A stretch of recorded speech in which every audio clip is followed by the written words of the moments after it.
жаңалықтар мен танымдық ақпарат ұсынатын жаңа күн бағдарламасы. Біз тікелей эфирдегі хабарымызды одан әрі жалғастырамыз. Сұлушаш, мен қазір саған бір жұмбақ жасырғым келіп отыр. Әрине қойыңыз, бірақ қиын болмасын. Ол енді өзінің тапқырлығына байланысты. Жалпы олар өзінің өмірін халық үшін сарп етеді, және де біліктілігі мен білімін мемлекеттік қызметке арнайды. Яғни олар көрінбейтін фронт қызметкерлері. Бұл әрине мемлекеттік қызметшілер емес пе? Дәл таптың.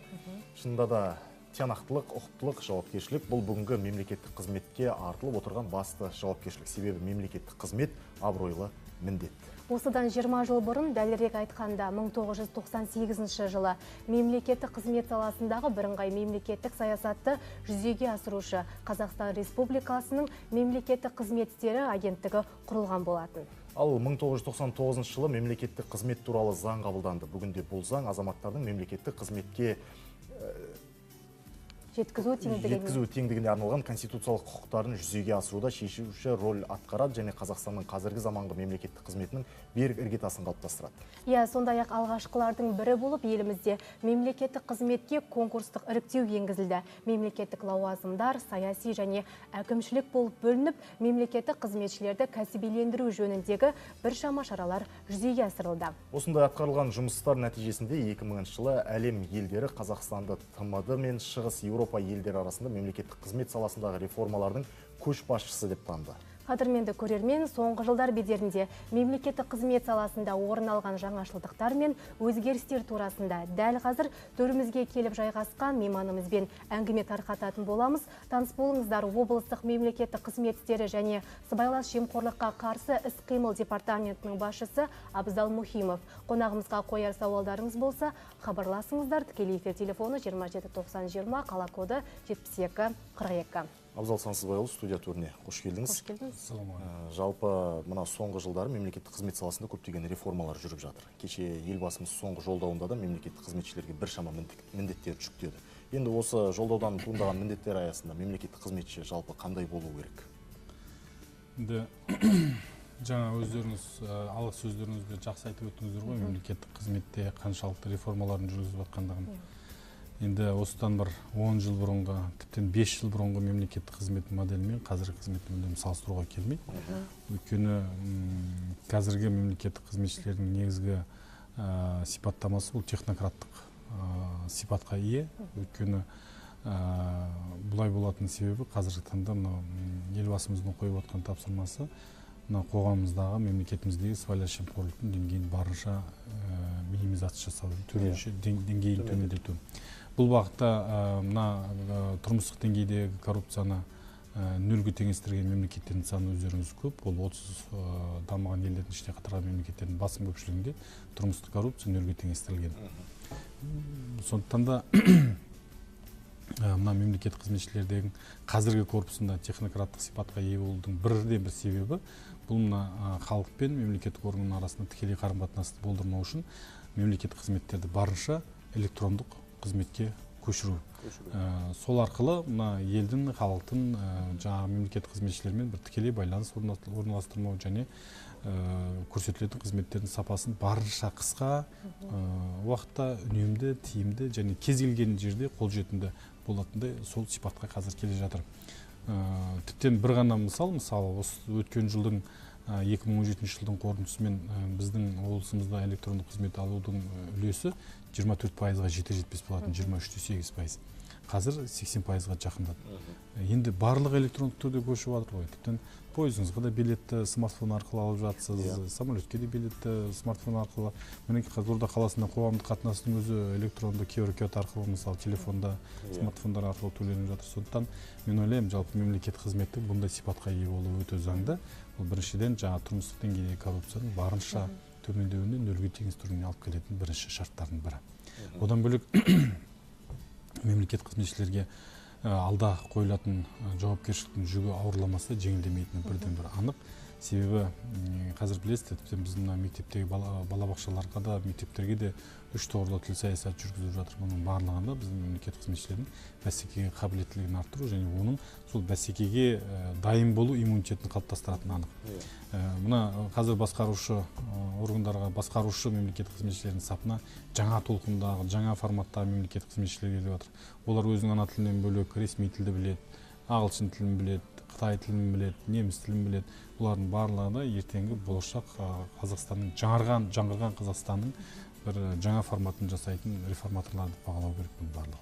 Жалпы Абзал мырза, қазіргі таңда облыстағы мемлекеттік қызметшілердің саны қанша?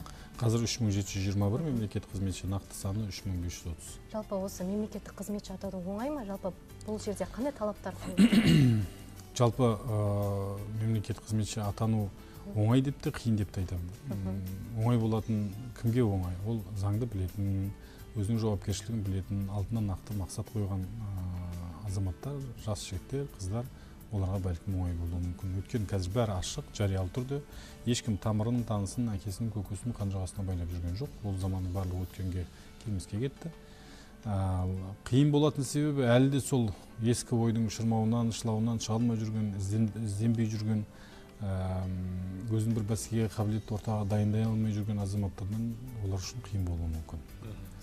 Сансызбайұлы, енді мына мемлекеттік қызметшілердің жұмыс уақытына байланысты. Біз бұрындар естіп жүреміз, мемлекеттік қызметшілер жұмыс уақытынан тыс уақытта да тіпті түн жарымына дейін қалып жұмыс істеп жатады деген кезде естігенбіз. Ал енді кешегі жолдауында елбасымыз бұл күрмеу, күрделі мәселенің тамырын дөп басып айтты, ескертіп айтты. Бұл мәселе қалай шешілуде қазір? Осы енді елбасымыз айтты ғой, қазір мына Күлтөбенің басында күнде жөндеп, күнде шаңын шығарып, жаңағы жиналыс жасай берудің, мәжілісті етіп, елдің, халықтың мазасын алып, мемлекеттік қызметшілердің мазасын алып, уақытпен санаспай. Енді кім-кімде болмасына, қайбір мемлекеттік қызметші түннің бір уағына дейін қалып жатса, оған бірнеше себептер болуы мүмкін. Біріншіден, басшының жұмысты дұрыс ұйымдастыра алмауы, яғни қызметшілердің арасында нақты бөліністі үйлестіре алмау. Екінші мәселе болуы мүмкін, медальдің екінші жағы, мемлекеттік қызметші өзіне тапсырылған жұмыстың фронтын игере алмау, яғни әлі келмеу, күші жетпеу. Оған әртүрлі себептер бар, салдар бар. Ал бірақ негізгі күнделікті 8 сағат па, 8 сағатта ол үлгеру керек. 6:30-да қазір бізде мысалы мына облыс әкімінің бастамасымен мына цифрлы Қазақстан аясында көптеген жобалар жүзеге асырылды. IT парк ашылды, мысалы жаңа инновациялық. Сосын мынау мемлекеттік органдарда қазір скуттар орналастырылып жатыр. Қазір біздің облысымызда 5 мемлекеттік органда скут орналастырылды. Яғни мемлекеттік қызметшінің кірген, шыққан уақыты тіркеліп отырады. Сол арқылы өзінің уақытын реттейді. Ал енді жаңағыдай жұмыстан кешігу мәселесі бойынша біздің қазір департаменттің қызметкерлері рейдтер жүргізіп жатыр. Әрине бұны бірден тәртіпке салуды оңай емес, дегенмен де біз уақытқа дейін ескертіп келдік. Қазір мына кірістер департаментінің қалалық аумақтық басқармасының тарапынан осындай құқық бұзушылықтар орын алған. Жалпы олар емес, енді көптеген мемлекеттік органдар тізіп айтуға болар, түннің бір уағына дейін ұстайтындар. Қазіргі жағдайда енді біз сондай бір жағдайларға, сондай бір құбылыстарға орын берген мемлекеттік орган басшысына әкімшілік айыппұл мәселесін салу. Егер одан нәтиже шығармаған жағдайда, онда тәртіптік мәселесін біз қазір өзімізде қараймыз. Сонымен қатар қазір мына кейбір мемлекеттік органдарда мына кезекші автокөліктер ұйымдастырылған. Мысалы, қазір облыстық әкімшілікті қарасаңыздар, 18:40-та қызметтік автобус дайын тұрады. Сол арқылы мысалы тасымалданады қызметкерлерді алыс аудандарда тұратындарға. Одан бөлек мынау осы мына қазір айтып жатырмыз ғой, мына жұмсақ жұмыс кестесі дейміз ғой, гибкий график. Мысалы, кішкентай баласы бар, нәрестесі бар, балабақша апарады, емізулі болады, басқа да бір себептер бар, мысалы, немесе семья жағдайына байланысты. Бірақ күнделікті 8 сағат сақтау арқылы мемлекеттік қызметкер басшының келісімен өзінің уақытын жаңағы өзгерте алады. Мысалы, сағат 9-да жұмысқа келіп болатын болса, ол үлгере алмайтындай, немесе басқа бір күтімі бар, басқасы бар бір жағдайлар болатын болса, сағат 9:30-да келе алады. Түскі үзілісті де солай жасай алады. Кешкі жұмыстан қайту уақытында немесе созалады, немесе қысқарта алады. Ол да жұмыс беруші мен мемлекеттік қызметшінің арасындағы бір екеуара келісімнің ортасында бір рәсімделетін мәселе. Бұл бұрын соңды мысалы болды ма?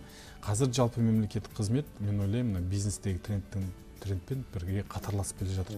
Естеріңізде болса, 2005 жылы әдеп жөніндегі ар-намыс кодексі қабылданды. Ең бірінші рет мемлекеттік қызметшілердің 3 мамырда қабылданды. Сол кезде елбасы осы ар-намыс кодексіне байланысты түсінік берген кезде ол кісінің айтқаны бар болатын. Жалпы алдағы бірнеше жылдың көлемінде мемлекеттік қызметшілердің айлық жалақысын, олардың әлеуметтік қолдау шараларын ұлттық компаниялардың қызметкерлерімен біз теңестіруіміз керек. Енді арада қазір тура 10 жыл өткен кезде бар. Мысалы, 10 жылдан астам уақыт өтті қазір. Қарап отырсаңыздар, мемлекеттік қызметшілердің айлық жалақысы қазір көтеріледі. Факторлы балдық шкала бойынша қазір жұмыстар жасалып жатыр. Әрине оңтайландыру шаралары жүреді, бірақ оңтайландыру шаралары ол қысқарту деген сөз емес. Ол жерде бір ең бір білікті, білімді, бәсекеге қабілетті мамандар іріктеліп қалады өзі қызмет сабағы.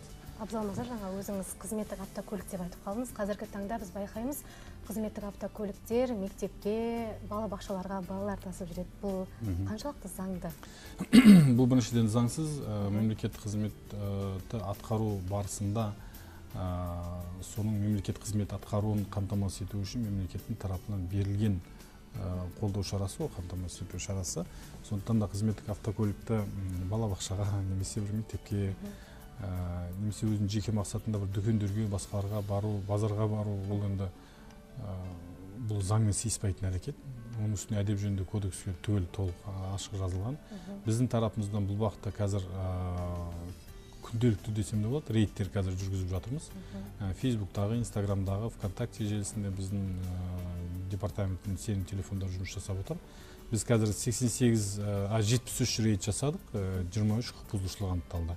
Әрине ол басшылар, олардың қызметтік көліктерін жүргізушілер, немесе соған жауапты тұлғалар қазір тәртіптік жауапкершілікке тартылып жатыр.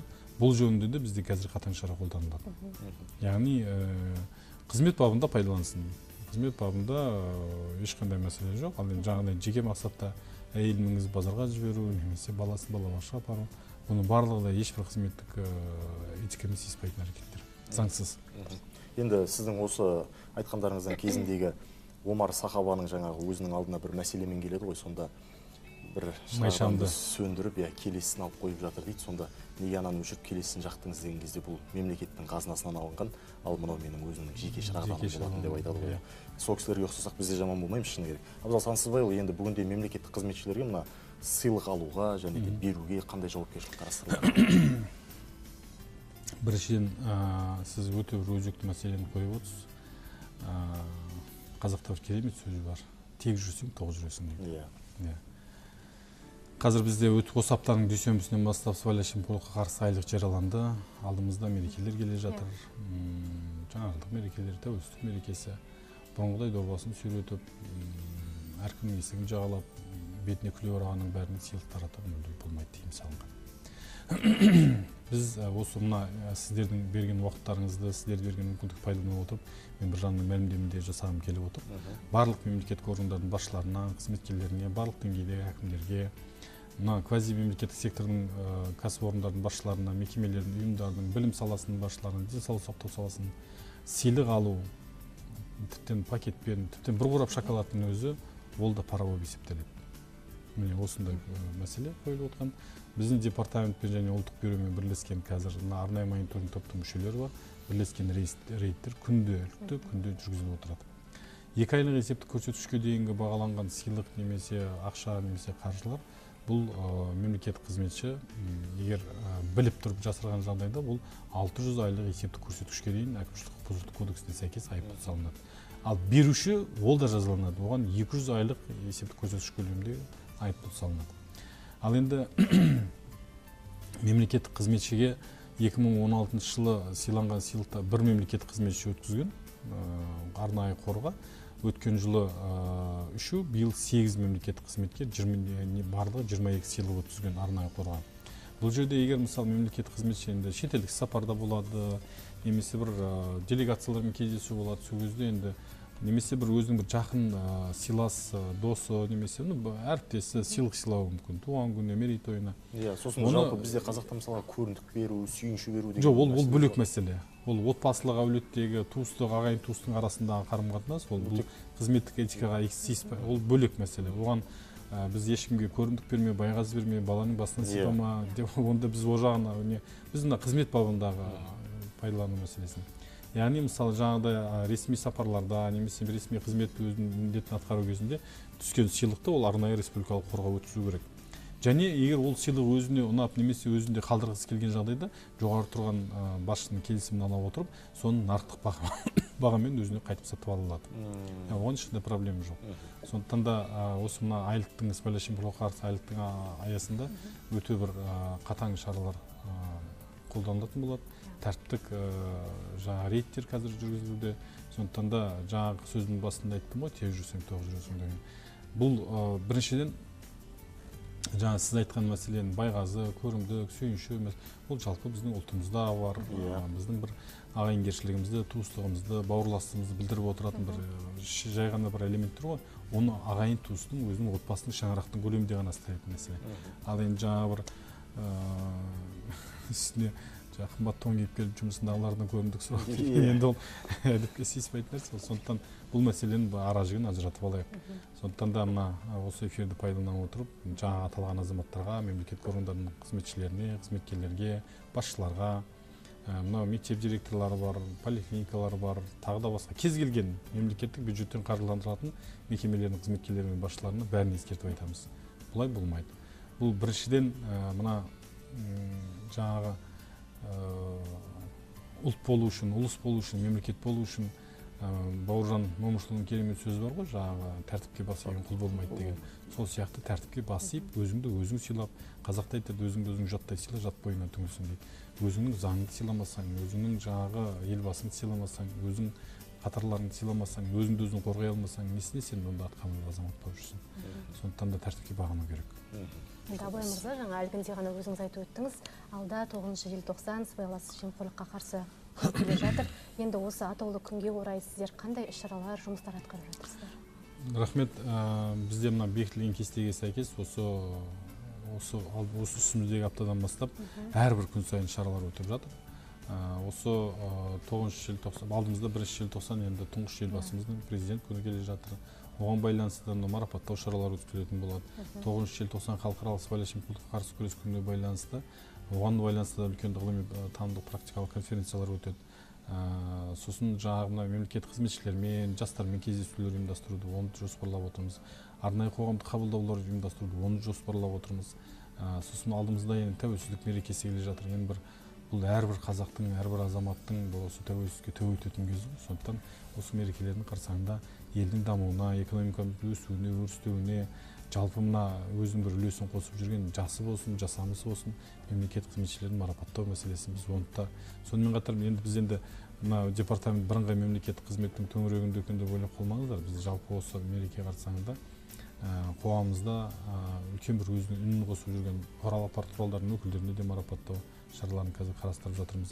Азаматтық ұйымдардың, үкіметтік емес ұйымдардың мысалы өкілдері бар.